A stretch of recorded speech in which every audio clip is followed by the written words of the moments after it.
Ganito kami sa Tamakan. Ganito kami sa Tamakan. Kaya kayo yung sarap. Asan? Yung dulo. Yung pinakadulo na yun. Ayan, baka malason ako. Hindi, yun o. Saan? Yung dulo na yun. Ito. Yun na yun? Sandali. Ito? Ito? Pinutin mo. Ito na ba yun?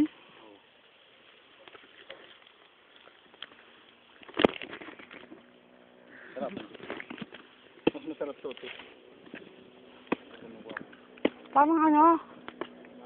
Parang nyog din. Ay, nyug nga rin. Nyug nga yun. Asan yung ubod? Ayun na nga yung ubod dun eh. Oh, yun na ba yun? Oo, ito pa. Sarap pa. Napaano ko eh. Hmm?